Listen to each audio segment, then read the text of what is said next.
Kabang-abang ang mga nangyayaring eksena sa Royal Blood. Sa huling eksena, makikita si Margaret na nakaharap sa kanyang salamin at umiiyak sa loob ng kanyang kwarto.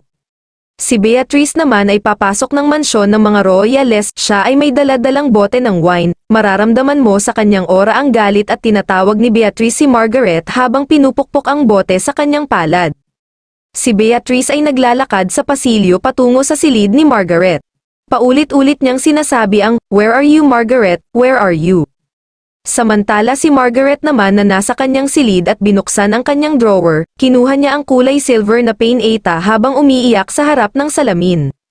Dito naman ang pagpasok ni Beatrice sa kwarto ni Margaret, at patuloy na tinatawag at hinahanap niya ito, ngunit sa kanyang pagpasok ay wala si Margaret sa kwarto nito at nakita niya ang isang Biblia na nakabukas sa pahina ng Psalm 23. Dito makikita sa mukha ni Beatrice ang pagtataka, maririnig niya ang agos ng tubig sa loob ng CR.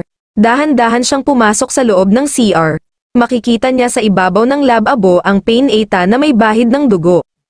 Abangan sa susunod na episode, ang pagdiskubre ni Beatrice kay Margaret na nakahandusay at walang malay sa loob ng CR. Agad naman siyang sumigaw at humingi ng tulong sa kanyang mga kapatid at tao sa mansyon ng royales. Sa hospital, sinabi ng doktor na kailangan ni Margaret ng dugo, agad naman nagsabi si Napoy na kunan siya agad ng dugo, ngunit sinabi ng doktor na tinas na ang kanilang dugo at walang nagmatch sa dugo ni Margaret. Dito sinabi ni Christoph na si Margaret ay hindi nila kapatid at hindi isang royales.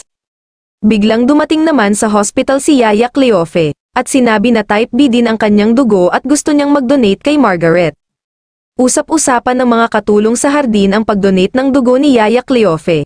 Iniisip nila na kung hindi dugo royales si Margaret malamang sa malamang anak siya ni Yaya Cleofe. Sinabi ng nurse kay Yaya Cleofe, kung anak niya ba si Margaret dahil napakaswerte nito sa kanya, hindi nga ba dugong royales si Margaret, anak nga ba siya ni Yaya Cleofe, sino nga ba ang totoong pumatay kay Gustavo? Abangan ang mga susunod na eksena sa Royal Blood.